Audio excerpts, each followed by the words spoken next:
What's up guys? I got this 19 and 3 gameplay for you. It's on hard hat. It's quite a good map. Generally get good clips on this map. You have 19 and 3. One too many deaths for me. I don't really like to get a lot of deaths, and 3 does seem like quite a lot, but the gameplay goes well and I enjoyed the game. So I'm using the UMP45. It's got autumn camo, and I just start off with my basic rush. It's basically the way I go every time, one of two ways. I never really flank from the right, from the position I just spawned. I never flank from the right down to where I'm headed now. It just doesn't seem to work out. It seems to be where most snipers go. They just watch you run down and pick you off. But yeah, there's my first death by whatever gun you would call that. So I'll fade into the next round. Now, I haven't really noticed this before, but where I played Search and Destroy so much in my lifetime, it sounds silly to say that, but since COD 4, so since about 2007, 2008, I've just checked my corners all the time, pretty much. It's quite crazy, because obviously there's those little hints and tips that come up. I don't know what game it was on, but it always comes up saying Search and Destroy, check those corners. And it must have sunk in at some point, because I didn't always check my corners, I know that for sure. And it's quite an effort to keep swiveling all the time, but it helps you, and it's amazing how many times there is someone in that corner. Throw that Semtex in case history wants to repeat itself. The guy's not even there. But there is this guy down the alley. I clock onto him, but don't feel like challenging him one-on-one would be a good idea. Try and wait it out with a sniper. Doesn't really pay off either. So I think I just call it quits and go the other way. Which leads to my death. There we go. Fade out to the next round. Only one death left now.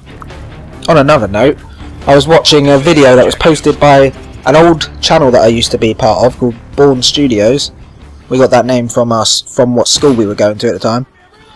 But I was watching it, and it was my old Call of Duty 4 montage. And it was quite good. It was sort of brought back memories. Call of Duty 4 was a good game. I don't know, I haven't been on it in a long time.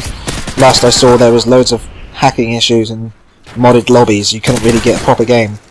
That's what I heard. But, you know, it was good to watch it again. So with this rush technique, when you've rushed and you've killed a couple of people and then you're running back on your spawn, that's a good position to be in. That's what you want to be. That's what you want to be doing. You know you're going to be coming up behind people. There's going to be some easy kills somewhere. Generally, that's the case anyway. But yeah, I've got that Call of Duty 4 montage on my laptop now. I might upload it on my channel at some point. I won't upload it as a single video. I was facing some lag there. Kind of lagged about, heard him behind me. He was floating in the air on my screen, but Theatre hasn't shown that. I have got Rihanna and Coldplay's song, Princess of China, stuck in my head. Not that that's a bad thing, I think it's a brilliant song, but it's stuck in my head. And that's not always great. So anyway, when I'm struggling to find people on the map, that's the only time I use my stun grenades. I chuck them around the map, see if I can get a hit marker somewhere. Most of the time it pays off, because there's not too many places where people camp on Search and Destroy. Now, you have to understand what I'm saying there. I didn't say there aren't too many people that camp. I said there aren't too many places where people don't camp. Everybody camps. There's only 1 or 2 spots that they do it on the map. They're all sat in like one room out of 50. You know it's going to be that one room. They've got their tent set up and they've got a little bonfire going on. One of them's cracking open the marshmallows. You know what I'm talking about. If you play Search and Destroy, or any game type actually, I've seen them in all game types. That's a lie. I haven't seen them in all game types. I don't play all game types. There's actually game types that I've never even played on this. Try and think of an example, but looking at my leaderboard scores, I've never played Capture the Flag, Demolition, and I've never played Sabotage, and I have no idea what Team Defender is, so I've never played that either. Not a clue what that is.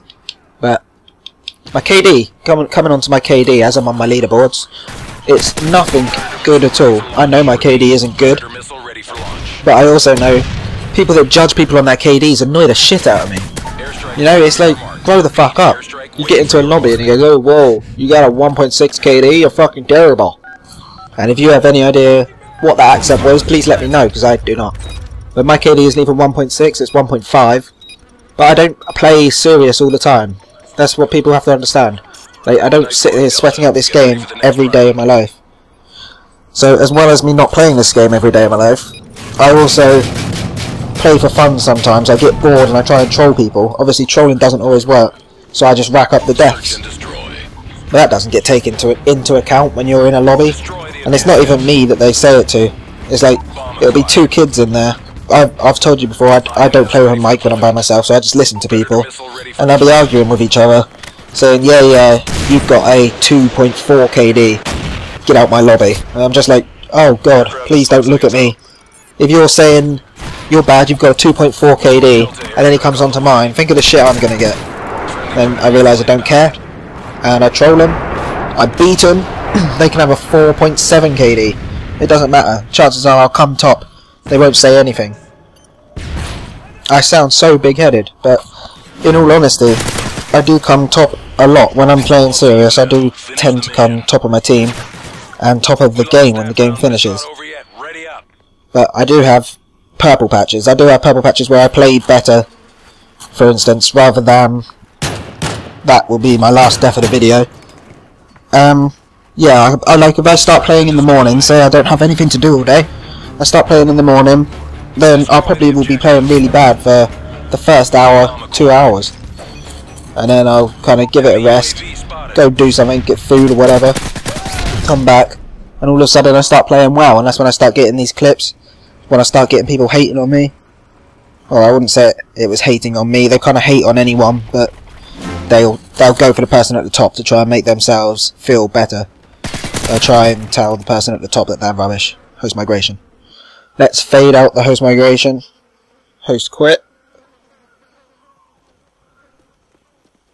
Now this was quite a tense standoff, and I was counting my shots, and as you can see, I thought he was dead, turned around, and it almost cost me dearly. That would have been a score of something and 4, and that wouldn't have cut it. I probably wouldn't have uploaded this if I got 4 deaths. So we're getting into the final stages of this video now. We're coming into the last kill of the game, and he's just put quite a bit of damage onto me. So I decided to try and play it safe. Don't want to ruin my KD or anything. Tense moments.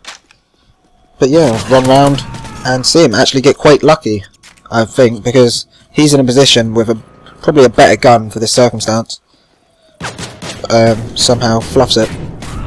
So anyway, thanks for watching guys, I hope you enjoyed my commentary, I hope you enjoyed the gameplay, and if you have, leave a like, because, you know, it's 1 click, 2 seconds, 1 click, and I appreciate it. It's good to see the like bar go up, or the dislike if you didn't like it. Thanks for watching guys, goodbye.